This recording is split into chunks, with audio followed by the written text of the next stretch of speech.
آپ حیران ہوں گے یہ سن کر کہ زلزلے روز آتے ہیں، لیکن ان کی شدت اتنی کم ہوتی ہے کہ ہمیں پتہ ہی نہیں چلتا۔ اصل میں زمین کے اندر ان گنت چٹانیں موجود ہیں۔ سائنس کی زبان میں انہیں پلیٹس کہا جاتا ہے، جو مسلسل حرکت کر رہی ہیں۔ اسی حرکت کی وجہ سے ہلکی پھلکی لرزش زمین میں ہوتی رہتی ہے، لیکن جب یہ دباؤ شدید حد تک پہنچتا ہے تو وہ زلزلے کی صورت اختیار کر جاتا ہے۔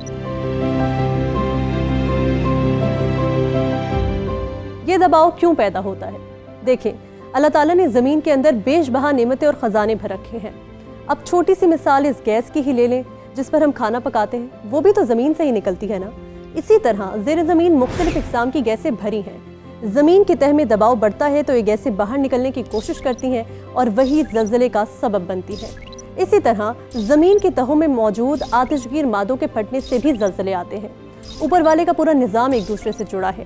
یہی زیر زمین پلیٹس اگر ساحلی علاقوں کے قریب لرزتی ہیں تو سمندر زور مارتا ہے، جسے ہم سونامی کہتے ہیں۔ آخر میں آپ کو چند تباہ کن زلزلوں کے بارے میں بتاتے چلیں۔ 26 دسمبر 2004 کو انڈونیشیا کے جزیرے سماترا میں 9.1 شدت کے زلزلے میں 2,27,000 سے زائد افراد ہلاک ہو گئے تھے۔ 12 جنوری 2010 کو ہیٹی میں 7 درجے کے زلزلے کے باعث 2,22,000 سے زائد زندگیوں کے چراغ گل ہوئے۔ 12 مئی 2008 میں چین کے جنوب مغربی صوبے سچوان میں 7.8 شدت کے زلزلے میں 87,000 افراد ہلاک، جبکہ 3,75,000 کے قریب زخمی ہوئے تھے۔